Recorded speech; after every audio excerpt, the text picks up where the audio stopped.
Hey everyone, welcome back for another video here on the Lectric e-bikes. Going to be talking about obviously the Lectric 2.0 over here on the right and the Rad Mini 4 over here on the left. Rad Mini 4 is coming up on 400 miles. Lectric is coming up on 200 miles. And I'll be doing a 200 mile review on this. I could probably do it right now, but let's go ahead and do our due diligence and wait, about 5 more miles. Rad Mini, Lectric. Okay, key differences. Battery size, 14 amp hour, 9.6. You can compensate on the Lectric and you can actually get yourself a 14 amp hour battery. I haven't heard very good reviews from the Ally Express site. So it's kind of up to you guys if you want to take that risk. Both bikes do have 7 speeds. The Lectric, 500 watt motor. Rad Mini 4, 750 watt motor. Now, disadvantages right out of the box for the Rad Mini 4. Rad Mini 4, your display and ability to come into your display to change settings like you can on the Lectric is non-existent with the Rad Mini 4. However, you can buy actual conversion kits to upgrade the controller and display on the Rad Mini 4 to where you can see your voltage. You can go into the special options menu and change everything around in there. So it's not that you can't do it. Now another key difference here is the distance between your seat post, front of your seat post, and the back of your headset area. The Rad Mini has roughly a 20-inch clearance, and the Lectric is a little bit longer. Lectric has roughly about 22 and 3/4 inch. So I can tell you from personal experience, when I ride the Rad Mini 4, everything is adjusted for my son when he rides it. So when I ride it, I can really feel that. I'm like way too close. The space in between here is way too close as compared to how I'm set up on my Lectric. But on this bike, you can compensate for that. So if you're a taller rider, especially if you have long arms, if you have a type of seat that has the rails where you actually have enough travel on your seat to move it back or move it forward, you can compensate for that extra distance you might need for your arms to be comfortable where you feel comfortable on the bike.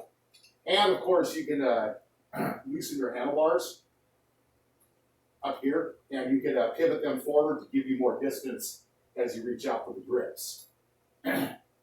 Now, both the bikes have roughly the same diameter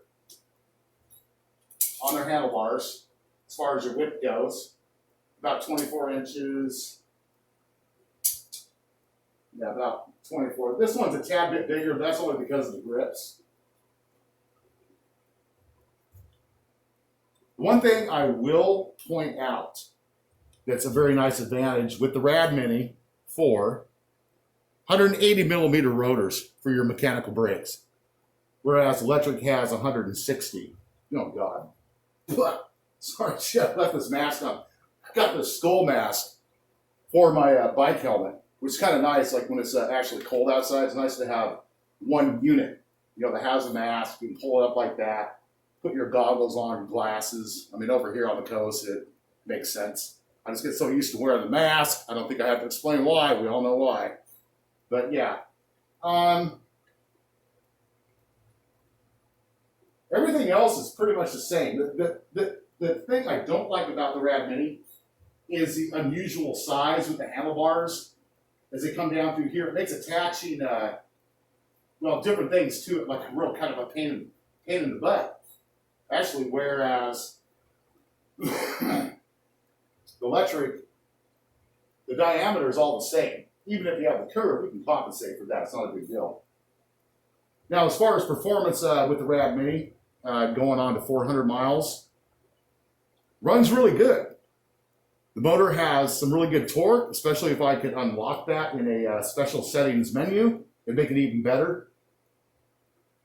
but we have had problems with the back wheel, the spoke creaking. Haven't really had any major problems with the brakes. Minor adjustments as it's braking in, that's to be expected. Chain has been doing well. A little bit of some issues with the gears on the back, the derailleur, the shifting. Even though I've adjusted it multiple times, I keep everything clean, keep the chain lubed. We always seem to hit some kind of a problem between 5th, 6th, and 7th gear where it kind of just wants to take a little bit of time to get in here and get in there. And I have a hard time believing that the cable's stretching every time or something's going on considering all the adjustments. We get it shifting just fine. And it'll do that for a while, but like if you're pedaling, backwards, kind of free pedaling, it'll like try to jump or go down to some other gear. So I'm thinking it could be something maybe with the stock freewheel that came on the bike. Because I do recall my Lectric was kind of the same way. But then again, I upgraded my freewheel on the Lectric to an 1134 from the 1428.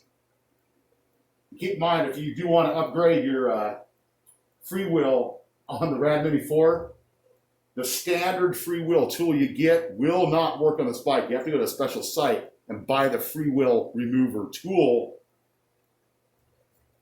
because it has to fit over the bigger connector for the motor. Whereas the Lectric 2.0 and XP has the smaller connector piece and it'll slide right over it. But yeah, that's a little bit of an information comparison between the Lectric 2.0 and the Rad Mini 4, guys.